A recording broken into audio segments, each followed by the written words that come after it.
स्वागत है आप सभी का। आज हम बात करने वाले हैं बोर्ड एग्ज़ाम्स के बारे में। कि जैसा कि बोर्ड एग्ज़ाम्स आप सभी लोग जानते हैं कि सभी लोगों का आ गया है फरवरी के बीच में, अर्थात 10 या 15 फरवरी से लगभग सभी स्टेट के जितने भी बोर्ड्स हैं वहाँ पर बोर्ड एग्ज़ाम होने लगेंगे। तो बोर्ड एग्ज़ाम में बच्चों के मन में बहुत सारी दुविधाएं होती हैं। सबको अपना सिलेबस कवर करना होता है। सब सोचते हैं कि कौन सी अप्रोच अपनाई जाए जिसकी वजह से हम यानी अच्छा कंटेंट पढ़ें। कौन से ऐसे पॉइंट्स हैं जिसको हमें पढ़ना चाहिए। सिलेबस तो 11th का जो 10th का हो या 12th का हो, दोनों के जो सिलेबस है बहुत बड़े होते हैं स्टूडेंट के अकॉर्डिंग। अब उनको उतने बड़े सिलेबस में से वो कंटेंट छांटना पड़ता है, वो चीज़ें छांट कर निकालनी पड़ती है जिसे पढ़ करके, केवल थोड़ा सा पढ़ करके आप मैक्सिमम स्कोर कर पाएँ। ठीक है, वैसे जो सिलेबस में दिया है आपके इन्फॉर्मेशन के लिए, आपके नॉलेज को बढ़ाने के लिए दिया गया है। मगर कुछ स्टूडेंट्स होते हैं जो थोड़ा ही पढ़ते हैं मगर उनके मार्क्स अच्छे आते हैं। तो क्यों आते हैं? क्योंकि उन्हें पता है कि कौन सी चीज़ पिक करनी चाहिए, कौन कौन से मेन टॉपिक्स हैं जिनको उठा करके पढ़ना चाहिए। तो सबसे मेन बात आज का जो मुद्दा है वो है यूपी बोर्ड के बच्चों के लिए, वो भी खास करके हिंदी माध्यम। ठीक है, तो हिंदी माध्यम के जो छात्र होते हैं उनकी सबसे बड़ी दुविधा होती है इंग्लिश सब्जेक्ट को लेकर के, कि इंग्लिश तो भाई उनके पल्ले ही नहीं पड़ती है। ठीक है, और आने वाले हैं इंग्लिश के एग्ज़ाम्स।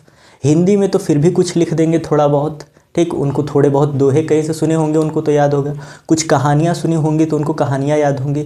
मगर इंग्लिश में क्या करें? ठीक, इंग्लिश में कौन सी अप्रोच अपनाएं जिससे कि हम थोड़ा सा ही वो कंटेंट पढ़ें जो कि एग्ज़ाम के लिए बहुत इम्पॉर्टेंट है। तो आज हम उसी के बारे में डिस्कशन करने वाले हैं। तो सबसे पहले हम ये देखेंगे कि जो रूपरेखा होती है, यानी हमारा जो बोर्ड का पेपर आता है वो होता कैसा है, कितने सेक्शंस में आता है, कैसे कैसे क्वेश्चंस पूछे जाते हैं, उन सब चीज़ों के बारे में विस्तार से चर्चा करेंगे और बात करेंगे कि किस तरह से हम पढ़ें कि लास्ट के 30 दिनों में, 20 दिनों में हम अधिक से अधिक स्कोर कर पाए। ठीक है, तो आइए सबसे पहले हम पेपर के बारे में देखते हैं। तो जो आपका इंग्लिश का पेपर है वो एक लैंग्वेज का पेपर है, इसलिए वो 100 नंबर्स का होता है, पूरे के पूरे 100 नंबर्स। इसमें कोई प्रैक्टिकल के मार्क्स नहीं जुड़ने वाले, जैसा कि फिजिक्स और केमिस्ट्री में होता है कि वो तो 70 नंबर का ही होगा। 30 नंबर जो होते हैं वो एडिशनल होते हैं, वो आपको कॉलेज अपने तरफ से प्रोवाइड कराता है। ठीक है, अब उसके बाद ये जो आपका पेपर है 100 नंबर का पेपर है, इसमें टोटल 4 सेक्शंस होते हैं। पहला जो होता है वो रीडिंग कॉम्प्रिहेंशन का होता है, दूसरा राइटिंग का, तीसरा पोर्शन जो होता है ग्रामर का, जो चौथा सेक्शन होता है वो लिटरेचर यानी साहित्य का होता है, जिसमें आप कहानियाँ, कविताएं, जो कुछ भी आपने पढ़ा होगा उससे होता है। तो आइए देखते हैं। तो सेक्शन जो ए है वो रीडिंग का होता है, यानी इसमें टेस्ट किया जाता है कि आप इंग्लिश रीडिंग कैसी कर पाते हैं। यानी रीडिंग का मतलब केवल पढ़ने से नहीं है, किसी लाइन को पढ़ रहे हैं तो उसके अर्थ को कितने बेहतर ढंग से समझ पा रहे हैं।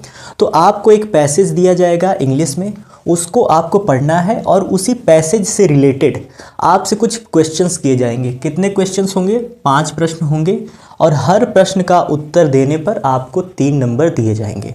तो सेक्शन ए में क्या आता है? अनसीन पैसेज, यानी कोई एक पैसेज देगा, उसे आप पढ़ेंगे, पढ़ने के बाद 5 प्रश्न उसी पैसेज के बेस पर पूछे जाएंगे और हर क्वेश्चन आपको 3 नंबर के देखने को मिलेगा।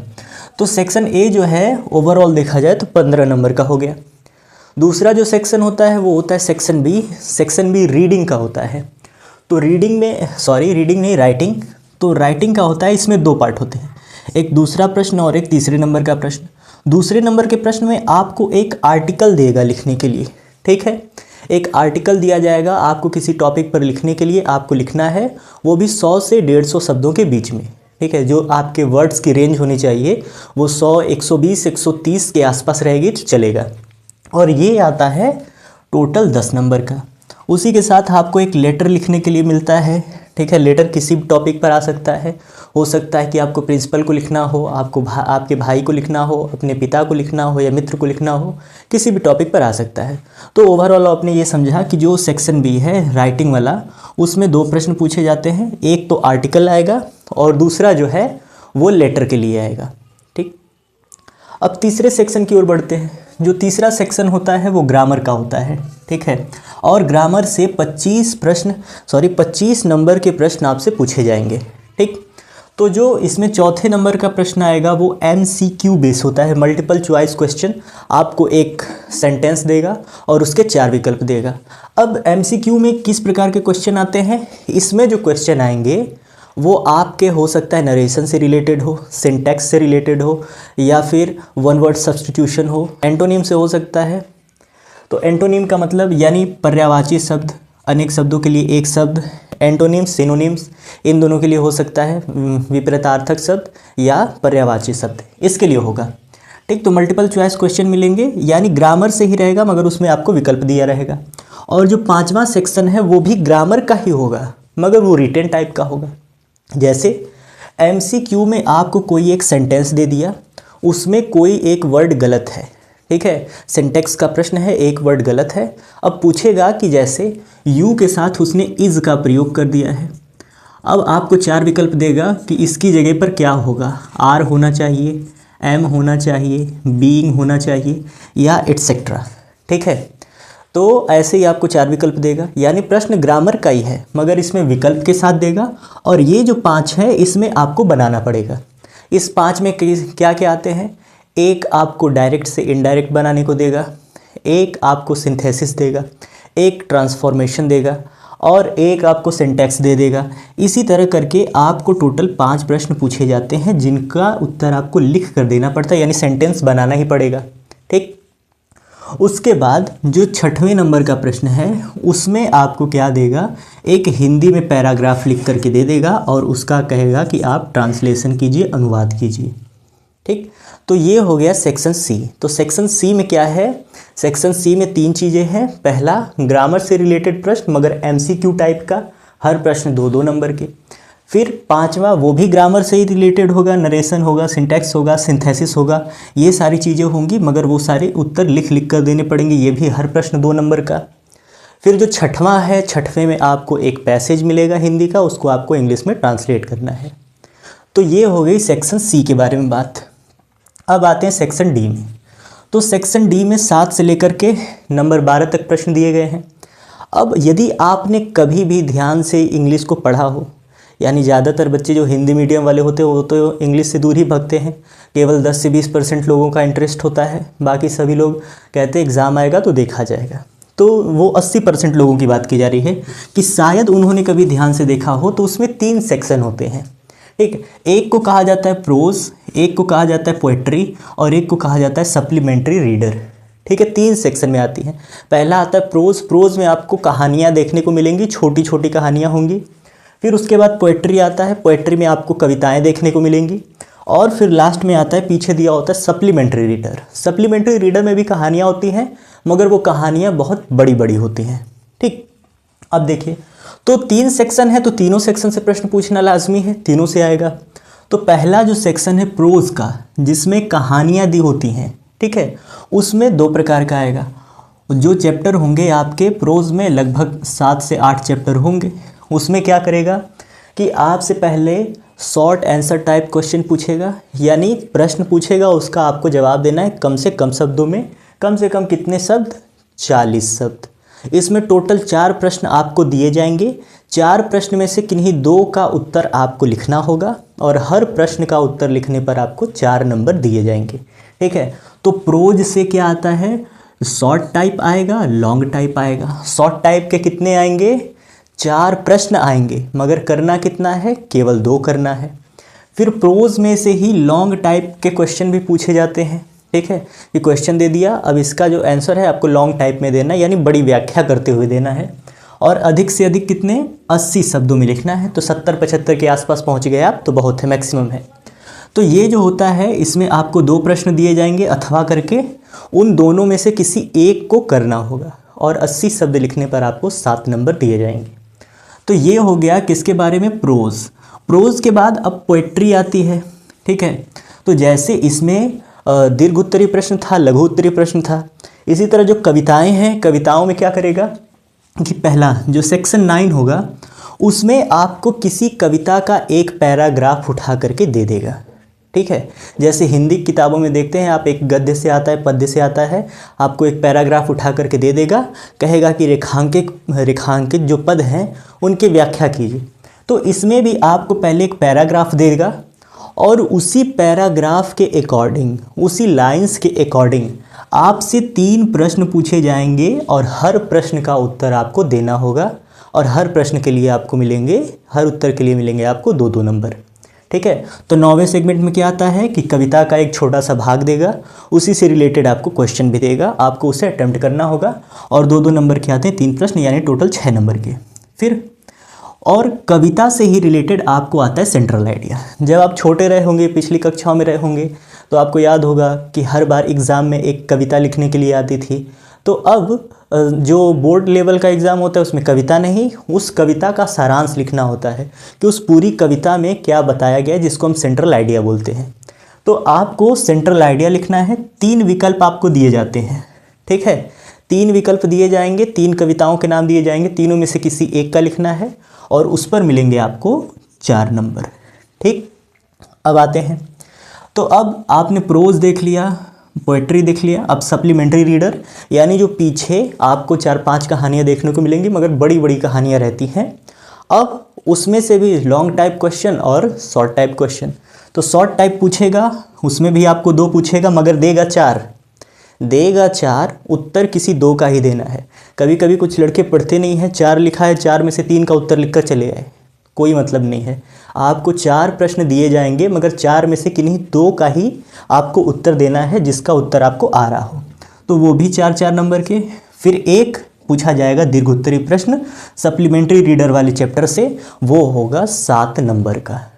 ठीक है, तो ये आपने देख लिया पूरे एग्ज़ाम का पैटर्न कि हर एक प्रश्न क्या होने वाला है, कैसा होने वाला है। अब आपको बता दिया गया है, मगर अब प्रश्न कोई भी लिया जा सकता है, किसी भी चैप्टर का लिया जा सकता है, मगर सीक्वेंस जो है, जो क्रम है, जो पैटर्न है, वो ठीक यही होने वाला है। अब बात करते हैं समाधान के बारे में कि ऐसी कौन सी अप्रोच अपनाई जाए, क्या तरीका अपनाया जाए कि हमने अभी तो कुछ पढ़ा है नहीं, ना हमारा मन करता है, ना ही हमें इंग्लिश समझ में आती है, तो क्या करें कि इंग्लिश में अधिक से अधिक अंक ला सके हम। ठीक, तो उसके लिए आपको क्या अप्रोच अपनानी चाहिए। देखिए, तो आपकी इंग्लिश उम्मीद करते हैं कम से कम इतनी बेहतर तो होगी कि आप छोटे मोटे अनुवाद बना लेते होंगे। ठीक है, तो आपको प्रैक्टिस करनी है ट्रांसलेशन के ऊपर, अनुवाद के ऊपर। देखिए, तो जब आप एक काम कीजिए कि आप पहले, आपका ट्रांसलेशन बहुत ही बुरा है तो आप क्लास 9th की बुक निकालिए, उसमें दिया होगा ट्रांसलेशन, छोटे छोटे पैसेज उसमें देते हैं, पहले आप उनका ट्रांसलेशन करना सीखिए। अब इतना दिमाग पर जोर मत डालिए कि ये सीखना पड़ेगा, वो सीखना पड़ेगा, ये सब नहीं। ठीक, आप डेली एक पैसेज उठाइए, उस पैसेज का अनुवाद कीजिए, टूटी फूटी इंग्लिश, जैसा आपको जो टेंस जितना समझ में आ रहा है उसी के अकॉर्डिंग उसका अनुवाद कीजिए और उसे मिलाइए कि आप उसमें थोड़ी बहुत कहाँ गलतियाँ कर रहे हैं। ठीक, तो आपका मेन एम जो होना चाहिए वो होना चाहिए ट्रांसलेशन, कि आपको अपने ट्रांसलेशन को बहुत ही स्ट्रॉन्ग बनाना है। तो यदि आपका ट्रांसलेशन बहुत बेहतर हो गया तो क्या होगा एग्ज़ाम में, ये देखिए। यदि आप अनुवाद सही से कर पा रहे हैं, अनुवाद आपने सीख लिया, 20-25 दिन जो भी आपके पास बचे हुए हैं, पूरे का पूरा प्रयास कीजिए कि आप प्रतिदिन कम से कम एक पैसेज तो ज़रूर बनाइए। ठीक, एक पैसेज बनाने से आपको हर थोड़ा बहुत टेंस अगर कोई भूला भी है तो उसे आप रिवाइज़ कर लीजिए, देख लीजिए, थोड़े बहुत अलग अदर्स यूज़ भी पढ़ लीजिए, कैन कब लगाएं, कुड कब लगाएं, शुड कब लगाएं। ठीक, तो ये सारे यूड, मॉडल, एक्सिलरी वगैरह का, इनका भी यूज़ थोड़ा बहुत देख लीजिए। तो यदि आपको ट्रांसलेशन आ गया तो ये अप्रोच देखिए कि सिर्फ बेनिफिट क्या होगा। पहली बात कि अगर ट्रांसलेशन आ गया तो ये जो पैसेज वाला है, ट्रांसलेशन वाला भाग, ये आप कर लेंगे तो उम्मीद करते हैं कि 5 नंबर यहाँ से तो तय हो गए। फिर उसके बाद सबसे बड़ी जो समस्या आती है लोगों को, आती है इधर आर्टिकल लिखने में और लेटर लिखने में। ठीक है, तो आर्टिकल और लेटर लिखना कठिन नहीं है, बात यह है कि इनको इंग्लिश में लिखना है। यदि कह दिया जाए कि प्रधानाध्यापक को आपको पत्र लिखना है कि आपकी दीदी की शादी है और आपको जाना है, यही चीज़ अगर हिंदी में आती तो बहुत सारे लड़के जिनको इंग्लिश नहीं आती वो आराम से लिख लेते, मगर इसी को इंग्लिश में कहा जा रहा है तो वो लोग कह रहे हैं कि नहीं हो पाएगा। क्यों नहीं हो पाएगा? क्योंकि समस्या इंग्लिश नहीं है, आप उसका अनुवाद नहीं कर पा रहे हैं। नहीं तो जो चीज़ आपको हिंदी में पता है वही चीज़ आपको इंग्लिश में लिखनी है। ठीक, तो क्या करेंगे आप कि आपका ट्रांसलेशन यदि अच्छा है तो आप देखेंगे कि जो लेटर होता है वो लिखा कैसे जाता है, यानी स्टार्ट कैसे किया जाता है। जैसे आप जानते हैं कि अगर किसी स्कूल के लिए प्रिंसिपल वगैरह या टीचर को लिखना होता है तो पहले स्कूल नेम लिख लेते हैं, प्रिंसिपल को लिख रहे हैं तो टू द प्रिंसिपल होता है, फिर उसके बाद लिखना स्टार्ट करते हैं, ठीक है। तो पैटर्न होता है। तो कुल मिलाकर यदि आपने पैटर्न सीख लिया कि शुरुआत कैसे करते हैं, यानी शुरू में पिताजी को लिखना है तो कुछ और लिखा जाता है स्टार्टिंग में और लास्ट में, तो आपको केवल वही समझना रह जाएगा। और बीच की चीज़ें जो आप जानते हैं, जो आपको कहना है, वही चीज़ कह दीजिए हिंदी में, परंतु उसका अनुवाद करके लिख दीजिए इंग्लिश में, ठीक है। तो इट इज़ टू ईजी, ठीक है, ज़्यादा डिफ़िकल्ट नहीं है। आप इसे जैसा समझते हैं वैसा बिल्कुल भी नहीं है। तो आपको क्या करना है, सॉरी यहाँ पर ये 10 नंबर का है, ठीक है। तो लेटर आपको पैटर्न केवल सीखना है कि प्रिंसिपल को लिखना है तो स्टार्टिंग कैसे करना है, एंड कैसे करना है, बीच की चीज़ें सब आप अपने से लिख लेंगे यदि आपको ट्रांसलेशन आता है तो। दूसरी बात, यदि वो हो गया तो देखिए 10 नंबर आपका यहाँ से कंफर्म होता हुआ दिख रहा है। फिर एन आर्टिकल लिखना पड़ेगा। तो आपको दे सकता है कि ऑनलाइन एजुकेशन पर लिखिए कि आजकल जो ऑनलाइन एजुकेशन सिस्टम चल रहा है वो कैसा है, ठीक है। या फिर उसके बाद आपको किसी भी टॉपिक पर दे सकता है, पॉल्यूशन पर दे सकता है या अलग अलग चीज़ों पर दे सकता है। तो आप किसी भी टॉपिक के बारे में, जैसे आप निबंध लिखते हैं ना, समझ लीजिए हिंदी मीडियम वालों के लिए कि निबंध और आर्टिकल आप एक ही समझ कर चलिए कि आपके लिए निबंध और आर्टिकल एक ही है। तो आपको लिखना है तो किसी चीज़ पर निबंध कैसे लिखते हैं। यदि आपको होली पर या किसी अन्य चीज़ पर कह दिया गया कि वैश्विक तापन पर लिखना है आपको निबंध, तो आप कैसे लिख पाएंगे जब आपको उस टॉपिक के बारे में, उस चीज़ के बारे में इंफॉर्मेशन अच्छी है, जानकारी अच्छी है, तो आप उसके बारे में आसानी से लिख सकते हैं। तो कहने का मतलब यही है। तो आपको करना क्या पड़ेगा, आप लोग अपने अपने बोर्ड के अनुसार देखेंगे कि कौन से प्रकार के आर्टिकल अधिक दिए जाते हैं। कौन से प्रकार का आर्टिकल का मतलब कि आपका सेक्शन फिक्स होता है कि एजुकेशनल बैकग्राउंड से पूछेगा, पॉलिटिकल बैकग्राउंड से पूछेगा, ठीक है, या फिर इकोनॉमिक बैकग्राउंड से पूछेगा। तो आपको जो आर्टिकल आपके किताब में दिए गए हैं, हर आर्टिकल की हेडिंग पढ़िए और हिंदी में केवल उसका अर्थ पढ़िए। हिंदी में पढ़कर उसे आप इंग्लिश में लिखने का प्रयास कीजिए। तो अगर किसी भी टॉपिक के बारे में, जैसे मान लेते हैं कि आर्टिकल आपको लिखने के लिए आ गया कि right an article on the education system on this days, कि इन दिनों जो ऑनलाइन सिस्टम चल रहा है इस पर आपको एक आर्टिकल लिखना है। तो आपको जब इसके बारे में पता होगा कि ऑनलाइन एजुकेशन से क्या फ़ायदे हैं, क्या नुकसान हैं, तभी तो आप लिख पाएंगे। तो इन्फॉर्मेशन होनी ज़रूरी है। तो आर्टिकल लिखने के लिए क्या चाहिए, 2 चीज़, एक इन्फॉर्मेशन, दूसरा है आपके ट्रांसलेशन स्किल। तो यहाँ पर भी आप देखेंगे कि आपका 10 नंबर फिक्स हो जाएगा। तो केवल ट्रांसलेशन के बेस पर आपने क्या किया, 5 नंबर यहाँ, 10 नंबर यहाँ, 10 नंबर यहाँ, ठीक है। इसको करने के लिए बताया गया क्या चाहिए, आपको इन्फॉर्मेशन चाहिए। आप आर्टिकल वाला सेक्शन खोलिए और आर्टिकल को हिंदी में पढ़िए, फिर उसका अनुवाद करने का प्रयास कीजिए, जानकारी इकट्ठा कीजिए आर्टिकल लिखने के लिए। लेटर लिखना है तो लेटर लिखने में केवल उसका स्ट्रक्चर याद किया जाता है कि स्टार्ट कैसे करना है, लास्ट में क्या लिखना है, बीच में आपका ट्रांसलेशन ही रहेगा, ठीक। तो 10, 10, 20, 5, 25 नंबर के अराउंड आपका फिक्स हो गया, ठीक। अब आगे देखिए। अब ये जो लिटरेचर का 40 नंबर का पोर्शन है, इसमें से उम्मीद करते हैं कि सेंट्रल आइडिया तो लगभग आप लिख ही लेंगे। 3 कविताएं दे रही हैं तो 3 में से कोई ना कोई एक तो फंस ही जाएगा। तो मानकर चलते हैं ये 4 नंबर भी आपका फिक्स है। अब उसके बाद ये जो, अब अगर आप प्रोज में जितने आपको चैप्टर दिए गए, 7-8 चैप्टर दिए गए हैं, हर एक चैप्टर में कम से कम 10 से 15 प्रश्न जो होंगे वो शॉर्ट टाइप के होंगे। 10 से 15 प्रश्न, 10 से 15 नहीं तो 5 ही मानकर चलते हैं, और 5 लॉन्ग टाइप के होंगे। अगर एक चैप्टर में 10 शॉर्ट टाइप क्वेश्चन है तो 7 चैप्टर में 70 हो जाएंगे। तो 70 प्रश्न उत्तर आपको याद करने पड़ेंगे। और लॉन्ग वाले में 5 भी मानकर चलें तो 5 7 35 आपको याद करने पड़ेंगे। तो अब आप छोटी क्लास में नहीं हैं, आप बोर्ड का एग्ज़ाम दे रहे हैं। तो अब यहाँ पर प्रश्न उत्तर लिखकर याद नहीं किए जाते। आपको कोई कहानी याद है, अगर मैं आपको कोई एक कहानी दिखा दूं, कहानी सुना दूं, या कोई एक मूवी दिखा दूं, तो क्या मूवी से रिलेटेड मैं कोई प्रश्न करूं तो आप उसका जवाब देंगे या नहीं देंगे? साधारण सी बात है, यदि आपको मूवी समझ में आई है तो आप उसका जवाब देंगे। तो उसी तरह आपको करना क्या है कि प्रोज में जितने भी चैप्टर हैं, हर चैप्टर की जो हिंदी है उस हिंदी को पढ़िए और देखिए कि वो जो चैप्टर है उस चैप्टर की कहानी क्या है। आप उस चैप्टर की कहानी को याद कर लीजिए। ठीक है। कहानी के बाद अब देखिए कि उसमें क्या प्रश्न दिया गया है। प्रश्न को हिंदी में पढ़िए और उसका जवाब हिंदी में देने का प्रयास कीजिए। ठीक है कि आपने कोई हिंदी में कहानी पढ़ ली, हिंदी में एक प्रश्न आया, उसका आपने जवाब दिया। अब आप ये ट्राई कीजिए कि वो जो जवाब आप दे रहे हैं आप उसे हिंदी में ट्रांसलेट कर पाते हैं या नहीं। यदि आपने उसे इंग्लिश में ट्रांसलेट कर दिया तो समझिए आपकी समस्या समाप्त। तो यही अप्रोच अपनानी है, ठीक, कि प्रोज हो या सप्लीमेंट्री रीडर हो, सभी चैप्टर्स की केवल कहानी हिंदी में याद रखिए कि द लास्ट लेसन जो आपका चैप्टर है, पहला चैप्टर, उसकी कहानी क्या है, उसमें मेन कैरेक्टर कौन कौन से हैं और उस किताब में उस चैप्टर से ज़्यादातर क्वेश्चन कौन से आते हैं, क्वेश्चंस भी आपने पढ़ लिए। और ट्रांसलेशन की सबसे बड़ी समस्या होती है कि आप अनुवाद तो कर लेंगे, आपको रूल्स भी पता है, मगर वर्ड गायब हो जाएगा, आपको शब्द ही नहीं मिलेगा कि इस शब्द की इंग्लिश क्या होगी। तो आपको क्या करना है कि कोई भी चैप्टर आपने पढ़ा, चैप्टर पढ़ने के बाद उसकी कहानी आपके माइंड में बिल्कुल हिंदी में याद है, ठीक है। आपने एक प्रश्न उठाया हिंदी में आपने प्रश्न लिखा, पहले हिंदी में लिखा या मन ही मन सोच लिया आपने। अब मन ही मन में जब आप हिंदी में वो जवाब बोल रहे हैं तो कोई शब्द जैसे हिंदी का आ गया तो आप समझेंगे कि हाँ ये शब्द ऐसा है हिंदी का कि इसको अगर इंग्लिश में ट्रांसलेट करना हो तो मैं इसका तो लिख ही नहीं पाऊँगा। तो केवल उन्हीं शब्दों को छांट करके निकाल करके आप थोड़ी बहुत मीनिंग याद कर लीजिए। हर चैप्टर से ज़्यादा नहीं, बस 20-25 मीनिंग याद करते जाइए। पूरी मीनिंग याद करने की कोई ज़रूरत नहीं है।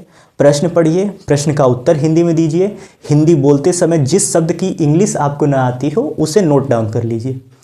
तो ये अप्रोच अपनाएंगे आप तो आप छोटे जो प्रश्न हैं उनका भी उत्तर दे पाएंगे, जो लॉन्ग टाइप है उनका भी उत्तर दे पाएंगे। तो 4 4 8 8 और 7 15 नंबर, ठीक है। अब मान लेते हैं कि आप 80 शब्द नहीं लिख पा रहे हैं, आपने 50 ही शब्द लिखा, इसमें 40 शब्द नहीं लिख पा रहे हैं, 30 ही शब्द लिखा, तो मान लेते हैं कि 15 नहीं तो आपको कम से कम टोटल का मिलाकर 10 नंबर तो मिल ही जाएंगे यहाँ से। वही अप्रोच सप्लीमेंट्री रीडर में भी लगानी है कि सप्लीमेंट्री रीडर का आपने चैप्टर पढ़ा, हिंदी में उसकी स्टोरी याद की, इंग्लिश उसके प्रश्नों को देखा और प्रश्न पढ़ते समय उसका जवाब हिंदी में देने का प्रयास कीजिए। जो मीनिंग आपको हिंदी में ना समझ में आए उसे नोट डाउन कर लीजिए। तो उसी तरह मान लेते हैं कि 10 नंबर यहाँ से भी आपका फिक्स हो जाए, ठीक है।